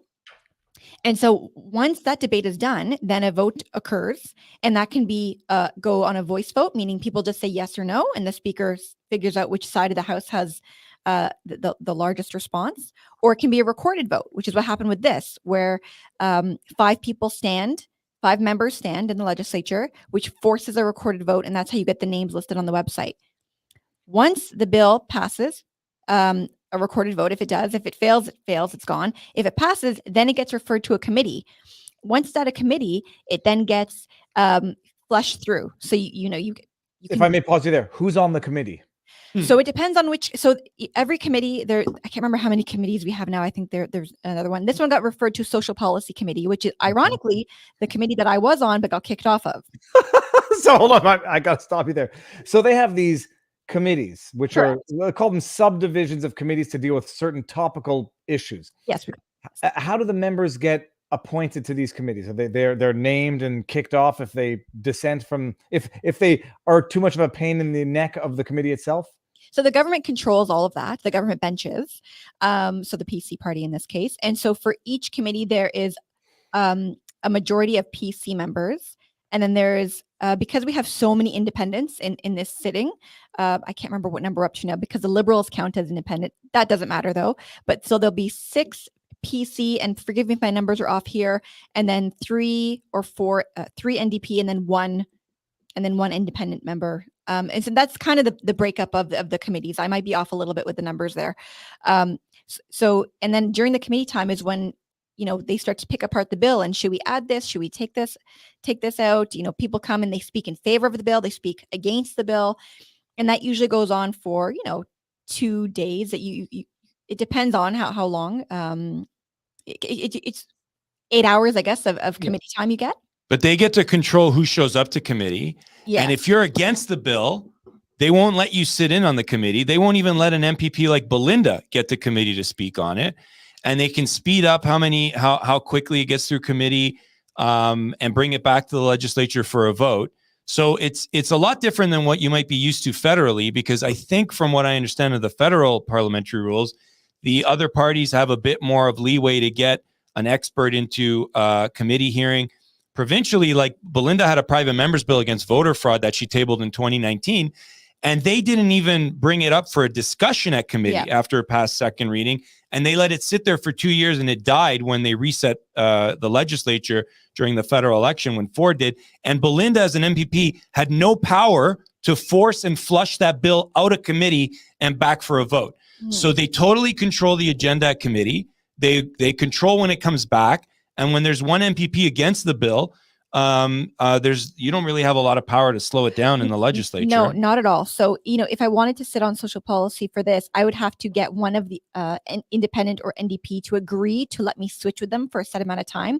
But they know where I hold stand. on, sorry. What are the chances any NDP is ever going to let you swap out knowing your political leanings? Well, this is it, right? So like I'm out of luck with that. I'm not going to get a chance to sit and grill at committee. They're not going to want me to be there.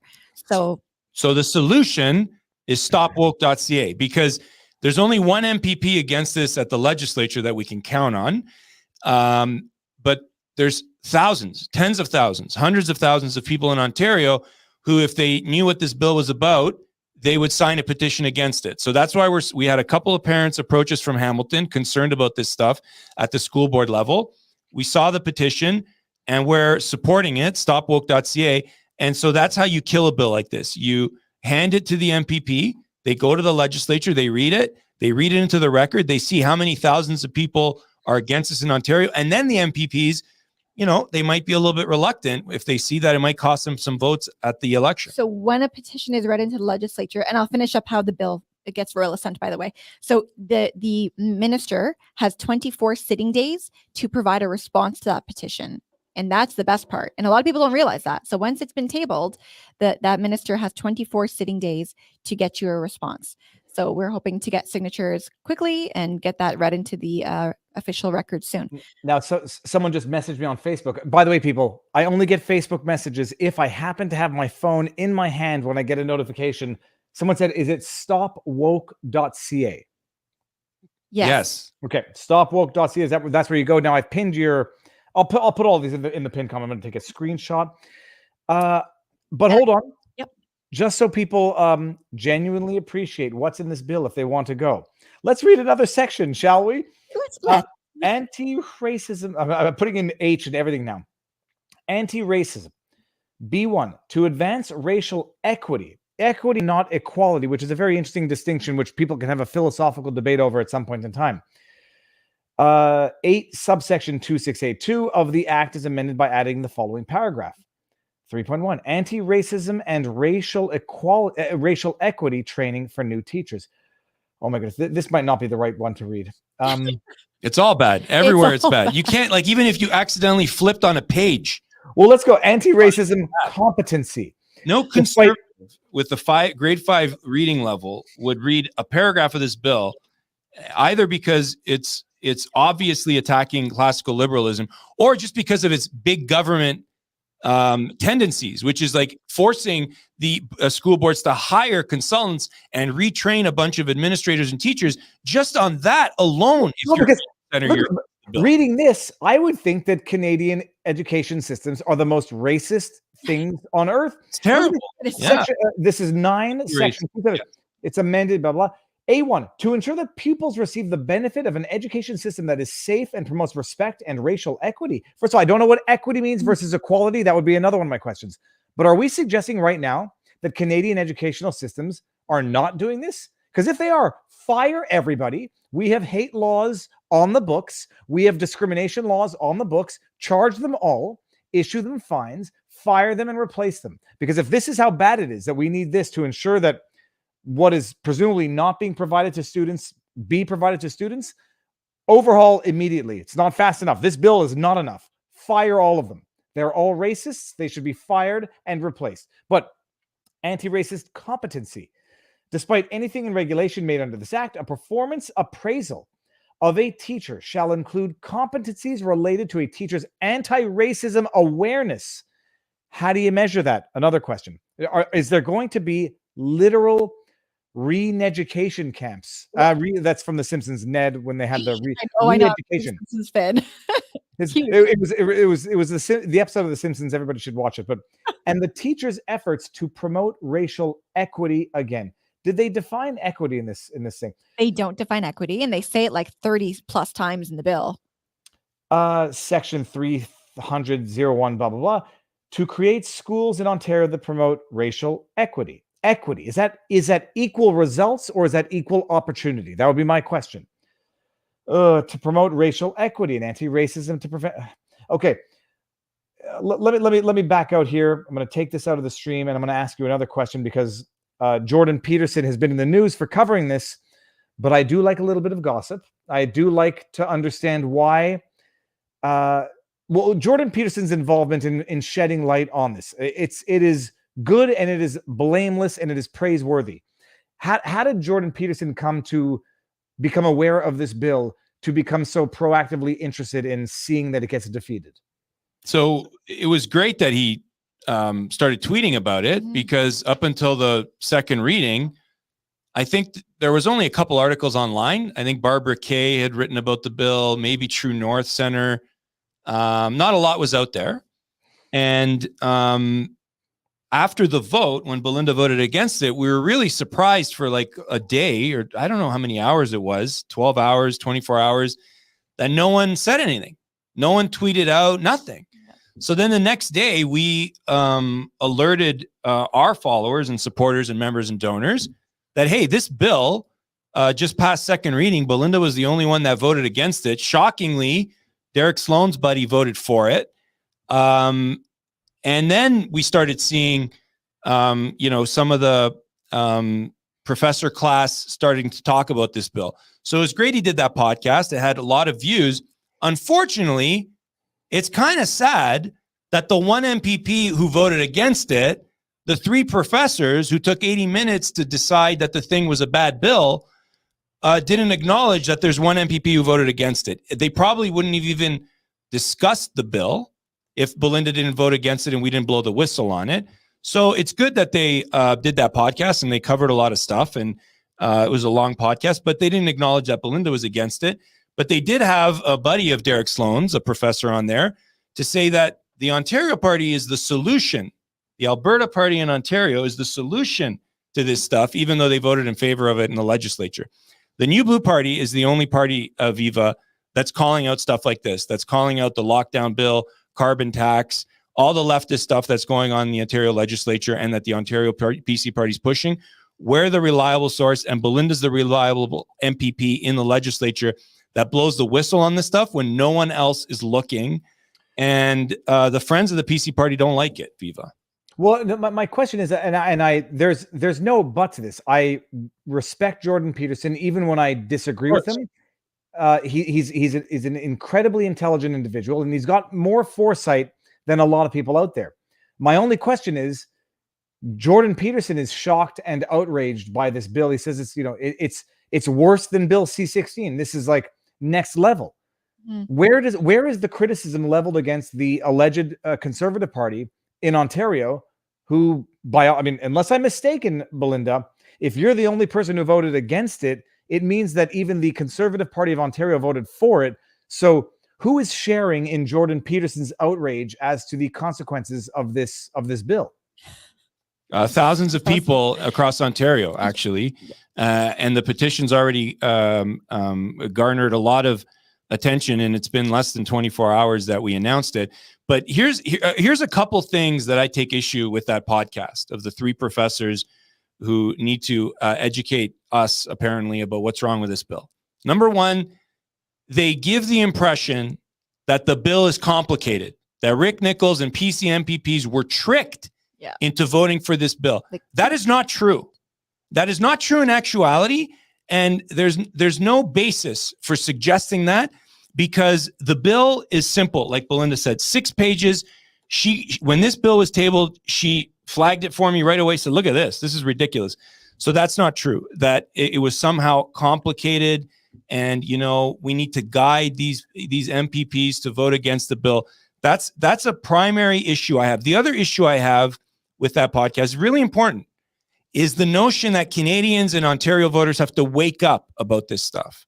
They're awake. They're awake. They're awake. The problem is the voices that they're relying on to tell them about this stuff are not talking about it when the PCs are on side. That's the problem. Well, let me ask you one question after I read this chat from Zorosifer, who says, the interesting thing is I always hear this SJW mindset of accept everything, everyone is a new thing. It isn't Rome went through this at the end of its reign. Men were effeminated, sex all over. Everyone should get stuff. We know how that ended. Zorosifer, thank you very much for the chat. My question, Jim, is this though.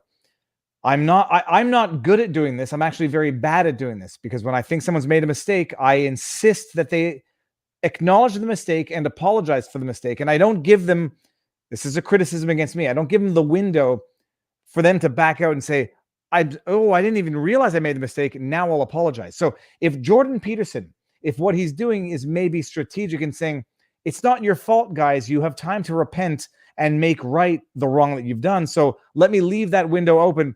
Yeah, it was complicated. You guys got duped. You're very smart, and it was a very tricky play, but now you can right that wrong. Is there a way for those who voted for this on the second reading to oppose it on the third reading to get their way out that allows them to preserve their integrity and intelligence? Yes, because after it leaves committee, then it goes back to the House for third reading debate. And then there would have to be another vote after third reading debate before it can be granted royal assent. So before it can become law. So you're right about the strategy there. If Jordan Peterson's taking that approach, I'm not quite sure why, though, the three professors on his show would pretend there wasn't an MPP that voted against it. That's one question that you have to ask. Actually, I know why. It's not because I'm not sure why. It's because we're a threat to the PCs. Well, we're a threat to the PCs. Yeah. And one of the professors on that show is in cahoots with Derek Sloan. He lives in Cambridge, and he's never given Belinda respect for 4 years for being the first MPP against the lockdown. The one professor on that show who lives in Cambridge has decided to partner up with everyone who's against us for the last 4 years. That's fine. But the other issue I have, Viva, with you, simultaneously, we hear from influencers on the right that why don't we have politicians who show some courage and conviction and stand up for the right side of these issues, right? That's kind of what we hear. Is there anyone in Ontario or Canada that's willing to stand up? And Belinda is the first MPP, PC, current or former MPP in Ontario to vote against the lockdown bill. And she's the only MPP to vote against this bill. And we've stood up against voter fraud and carbon tax, and we've had everything thrown at us, from court battles to rigged elections to whatever. What is the model being set for other politicians when, if you're willing to stand up to this, and now there's some left-wing press that have been emailing Belinda questions about why she would vote against this. So you know they're going to take her to task, right? They're going to say she's whatever for voting against this bill. If the influencers that are against this stuff are not willing to back up Belinda when she steps up and says, I'm voting against this bill, and she shows courage and conviction, why would any other politician, Viva, show any courage? Because the model you're setting is that if you step out from the mainstream PC party and vote against it, we'll probably ignore you, and we won't talk about you because we just really want to see the PCs do what we say. And we're never really going to hold the PCs to account on this stuff because we're just going to bash the Liberals. But if the PCs become the Liberals, well, that's okay because we just like the color. Yeah, well, that's fair. That's fair enough. I do want to. I mean, now I'm thinking, as you were mentioning that, why the three other people on the podcast with Jordan might ignore the one dissenter who voted against it at the second reading. So that when they wake up on the third reading, they can say, look, we saved the day. We're the first people to oppose this because we never recognized Belinda for having opposed it before we realized it was wrong. Mm-hmm. Politics is a dirty, disgusting business. I mean, much like, look, politics exists everywhere. So within law firms, you have the same sort of vying for, not for attention, but for recognition. Who was the first to stand up against something, to promote something? And sometimes, the first person you think did it was not actually the first person who did it. So, but now Jordan Peterson, who's arguably, but probably not arguably, the most influential Canadian, is vehemently against this. So we can assume now, Conservative Party of Ontario are going to come out on third reading and say, we didn't know it was in this. It's not our fault. It was very tricky and they slipped it past us. Now we oppose it and we are the saviors. And then thus ignoring Belinda in her defiance. I'm not concerned about that. They're not going to do that, Viva, because they're going after the progressive vote. The PC party is now a left-wing progressive party, and they are targeting the liberal base. They want the liberal base. They don't want right-of-center voters to vote for them anymore. They've abandoned that. They don't care, right? So the New Blue Party has become the home for people who don't have a party to vote for. Now, there's still a lot of Ontarians that still think the PC party is right-of-center because not enough people are talking about what Doug Ford's doing outside of COVID. And, that's our goal for May and going forward beyond the June election. But the PCs don't care, Viva. They don't care if you call them leftist, woke, progressive over this bill. They're in support of it. And the proof is in the last 2 weeks since we blew the whistle on this, not one single PC MPP has publicly come out and said, oh, yeah, we made a mistake or we're not going to let that pass publicly. They're not. They're for the bill. You have to accept that. And a lot of the influencers and the talking heads that want to, suggest that, MPPs don't know how to read and don't know how to vote unless they get advice from them. The reality is the government of Ontario has a huge, tremendous reach. And the PC party is over 100 years old, and we're a new party. They are in the ear of these influencers all the time. And we have made our goal explicitly clear for almost 2 years, Viva. We've set up the New Blue Party to replace the PC party as the right of center alternative in Ontario politics. And there are a lot of people on the inside and the elites that don't like that because their friends work in the premier's office or their friends work in a cabinet office, or maybe they want to run for the PCs one day, or whatever the reason. They don't want us to replace them. They don't want the New Blue Party to succeed. We're not controlled by lobbyists. We don't need professors to call us and explain to us what's wrong with bills. We are beholden to the grassroots. And not everyone agrees with our objective, Viva. So they're not going to give us free coverage. Because the PC party is rotten to the core. Really and truly. Right. I mean, this is a party that campaigned on getting rid of the per vote subsidy from the taxpayer. They not only did not get rid of it, they increased it and they extended it. They talked about transparency. And so when I tabled Bill 150 to make voter fraud illegal in internal party elections, they wanted nothing to do with it and went to the media and said that they weren't going to support the bill. They only supported me at second reading because of the pushback that they got from constituents and from members across the province. And as Jim said, they let it die at committee. Like, this is a party that put through a bill to give themselves emergency powers without there being a state of emergency for the last 2 years. I mean, like, there's nothing conservative about them. There's no fixing it from within because there is nobody who has tried harder than Jim and I. I promise you that, because I did see a comment come through saying, fix from within. It's not. You can't. It is every time you try to win in the PC party, you get sued, you get thrown out, you get kicked out. Anyway, it's not even nominally conservative. We've got our platform, the new blueprint, coming out. And one of our key promises is on critical race theory and getting it out of the schools, getting it out of the education system, not just stopping Bill 67, but getting this stuff out of each board, because it's creeping in at the board level in different boards, giving parents the right to sue and students the right to sue and teachers the right to sue if they're forced to adopt this political ideology and garbage. And we're going to deal with a lot of the leftist woke stuff that's being pushed forward in our new blueprint.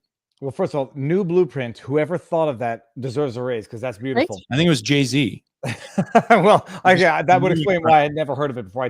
I don't listen to Jay-Z. I just want to read this part.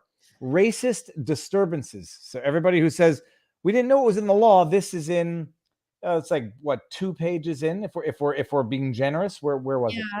Anti-racism. Oh, come on, I just lost it. Hold on, I got it. Hold on, okay, here we go. Racist disturbances. Every person who disrupts or attempts to disrupt the proceedings of a school or class through the use of racist language or by engaging in racist activities is guilty of an offense and, on conviction, is liable to a fine of not more than $200. Now, I'm asking a question. I have no idea. Is this administrative, or is this supposed to be some sort of statutory offense? And in which case, who adjudicates this? And better yet, there are already laws that prohibit any racist conduct, discriminatory conduct, hate speech. What is this adding, if not, I don't know what, ambiguity, which is never a good thing. More laws, less justice. Oh geez, who said it? Someone in the chat will get it. But this is, and then you get the anti-racism, which basically this means C1. They're adding to existing provisions to advance racial equity. And this is why it's easy to read, in that they're basically adding the same caveats or qualifiers to existing provisions of law. This doesn't take very long to read. No, it doesn't at all. Oh my goodness. Who said it, people? More justice, more laws, less justice. Let me see it. Within 30 seconds, we're going to get the answer. It's a Greek philosopher. Oh, It was not Ayn Rand, whoever said that. No, no, no. Yeah, I just said it, but I'm not the one who thought of it. Heraclitus? Someone's going to get it in 2 seconds. So where? No, it doesn't matter. Okay. It could have been any one of them. So now, when is the third reading of this particular law? We won't know until it goes through committee. So they'll only set a date for third reading after it's gone through committee. So they've got a lot of time, right? Here's a question: is Black Lives Matter racist? If Black Lives Matter interrupts a class, will they be subject to this, or do they adopt the that circular definition of racism, which is racism is race plus power, so therefore definitionally it always excludes that which you'd want it to exclude and always includes that who you'd want it to include. People are saying Cicero. I'm not sure. It was not Hippocrates. I think it was Cicero. Okay. I think we've done the rounds of Bill 67. It has not yet become law. It's got to go through third reading, then royal assent. What's the time frame on that, give or take? I think I might have asked you, but like, are we talking months, days, weeks, or? I mean, if they wanted to, it could happen within weeks. Truly, I mean, they do that with government bills all the time. They rush it through committee. They do 2 full days of committee, and then they bring it back to the House. And it wouldn't. I mean, it could happen within weeks. Really and truly. And the legislature sits till the end of April, and they're bringing back the budget, or they're tabling the budget. What, April 28th? They got an extension because Rick Nichols voted in favor of that. Well, that's another thing. And the election is going to be called like a week later in May, so they have right up until the end of April to bring this out of committee and vote. So stopwoke.ca is where the petition is. Get it to Belinda, and she can read it on the record in Queen's Park, or into the record at Queen's Park, showing thousands of people against this before it gets debated at committee and comes back out.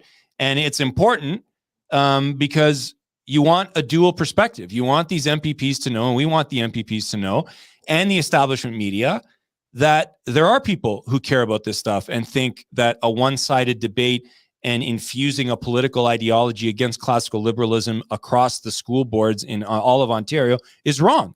And so the way to do that is not to ask professors to call the MPPs and change their mind. The way to do that is to get thousands of people across Ontario, pen to paper with their name, in a petition that Belinda will read into the record. Okay, it's phenomenal. First of all, I love the both of you, not because of politics, because of individual grit and individual determination. And I think ideologically we're aligned. I still refuse to call myself conservative or right of anything. I think I have as many views which are left as are right, but I am pro free speech. I am pro individualism. And if that makes me something, then I'll have to live with that. I want to get to the chat. If I've missed anything that anyone in the chat had questions about this bill before we wind up, I get them into the chat, super chat or not. In fact, don't even do super chats. I don't want to be accused of opportunism. I'll try to get to your questions. I can't think of anything that I might have missed. As far as your party goes, if people want to help, if people want to support, if people want to volunteer, where do they go and what do they look for? newblueontario.com. We do have a button for volunteer at this point, do we not? You just contact us page, contact and us. you I guess that's and easiest. that's the volunteer page, and you get on the list. And we also have a link to every single riding association, and we'll be posting our candidates soon. And we've got 12 spots open, Viva, right across Ontario, 12 ridings for, we just opened up the third round of applications today to fill the last 12. And we're going to run a full slate on June 2nd. And we're going to establish the New Blue Party as a right of center party, or a common sense party, or whatever Viva, whatever you classify your ideology as, that's what we're going to call the New Blue Party, I think, because you want to come up with a new term that's not right of center, that's not freedom oriented, not conservative oriented. We need something to combat the three major parties, the PCs, the Liberals, and the NDP, with their establishment progressive views. Well, Jim, Belinda, I'm going to ask you this question. I don't know what Freemasons are. Until you answer, I will tell everyone that you will not answer. Are you Freemasons? No. What are I'm gonna have to go. The only they are, but I can tell you that I'm not one, and Jim is not one either. Time's up. Like I'm not getting into that. Sorry. Okay, the only thing I know about Freemasons is from The Simpsons when Mr. Burns went crazy and he puts his feet in the Kleenex boxes and then he looks at Smithers' face and it says Freemasons run the country, and I have no idea what that meant, and I still don't. Okay, stop this hate bill. Let's see what else we got. I'm gonna see if I want to get actual questions that I might not have asked because I think I got everything, but. Yeah, I guess the question is this now. Do you, some people are going to ask, do you get the impression that the Ontario legislature is exploiting of the Ukrainian crisis to jam this through in the dark, in the dead of night? No, I don't get that impression. Okay. I mean, they've been using COVID to ram things through for 2 years. Oh, 100% COVID, yeah. Right. And the problem is the worst damage is happening, Viva, because when the NDP or the Liberals put forward leftist ideas, like when the Liberals were in government, because the PCs were in opposition, the influencers on the right or the people on social media on the right that were opposing that legislation, there'd always be that counter narrative. But when the PCs are in on it and they're in government, they're voting in favor of this stuff. That's what's really allowing these bills to fly through under the radar. It's not COVID. It's not Ukraine. It's the fact that no one's talking about it until the New Blue Party steps up and until Belinda says, I'm voting against that. And she gets chuckles and stuff from the other MPPs. Then we start getting some exposure on it, which is why it's critical that Belinda gets reelected and why we need more New Blue MPPs, candidates to become MPPs on June 2nd, because with the PCs in government, the most damaging left-wing policies are going through and no one's talking about it, which is worse than a left-wing bill getting rammed through when everyone's debating against it, right? You need opposition in a healthy democracy. Here's a good one. I mean, this is broad, but what else would the New Blue like to make different in Ontario that is currently being ignored? Where do we start? So the new blueprint, it's not enough to just say COVID vaccine passports are optional, which is the Doug Ford position going forward. We're going to ban them. Private use, public facilities, they got to be banned. It's discriminatory. It's terrible. We got to expand early treatment for COVID-19. Monoclonal antibodies is being used in Hamilton right now, and they've been keeping it under the radar and not widely distributing it, which is just terrible. And then beyond COVID, we've got to grow the economy, reduce hydro rates, stop the woke culture, and a couple of very interesting things. We are, in addition, the other thing that we've been really hard on the establishment parties on is, number one, putting the lobbyists in check, because they run these establishment parties provincially. There's a lot more checks and balances federally where lobbyists can't also organize party politics or be on the inside. We got to put a check on that. And we got to scrap this per vote subsidy. I don't know if you understand the per vote subsidy, Viva, but for the last decade, the Ontario establishment parties have been collecting a couple bucks on every vote they earn of a taxpayer subsidy to run their political operations. And they can spend it on whatever they want. Over $100 million has been spent on these political parties for the last 10 years. And Doug Ford said he was getting rid of it, but he brought it back and he upped it by 40%. So the PCs have been getting $5.9 million a year last year and this year on this per vote subsidy of taxpayer money to fund their political operations. Can you imagine all the backroom deals that are being made with political operatives to say terrible things about the New Blue Party, to personally attack us behind the scenes? Oh, I can only imagine how much money, taxpayer money, is being funneled to political operatives to help the PCs get reelected. We're going to scrap that and make sure it never comes back. So the new blueprint's coming out days now, Viva, and it's going to be on newblueontario.com, and you are going to love it, and everyone watching is going to love it. www.newblueontario.com. The best is yet to come. Let me see this. And I'm going to put those in the pinned comment, all the links. Actually, Jim, just to make my life easier, send me all of the links by email or message. I will pin every link that you want up in the pinned comment. We now know what Bill 67 is in Ontario. We now know why it's relevant for the rest of Canada. I've never fully appreciated this. I appreciate that Quebec and Ontario kind of unfortunately determine national or federal elections, and I can understand why people out west are quite pissed about that. But the influence that Ontario has, it's where the capital is. Ontario tends to be the influence of the rest of Canada. So if this stuff makes it past the royal assent in Ontario, it'll be sort of like an indication of what's to come in the rest of Canada. And if you're down with the law, all right, I mean, I'd still like you to answer the questions as to why it's necessary, what existing laws do not already respond to what this law purports to address. I'd like to know those questions. But if you support it, you're entitled to your opinion. I'd like to hear it, though. I think this was phenomenally interesting. So we're going to leave it at that, everyone in the chat. Jim, Belinda, thank you very much for everything. Thank you for coming on such short notice. This, too many people are saying they need to understand Bill 67. If you don't understand it now, take 5 minutes to read the bill. and a grade 5 education. You'll be okay. Both of you stick around. We'll say our proper goodbyes. Everyone in the chat, thank you very much. Oh, hold on 1 second before we go, because we have been simultaneously streaming on Rumble. I just want to make sure that we have not missed any. Let me just give me 1 second if there were any Rumble rants. There were not that I can see. We were simultaneously streaming on Rumble as well, but awesome. You guys are doing amazing stuff. Politics aside, to do what you've done, to start a new political party, to run a full slate within a year and a half or whatever, it's monumental. And that would be setting aside everything else that you've gone through personally as a family, health-wise. An inspiration and a motivation for everyone out there.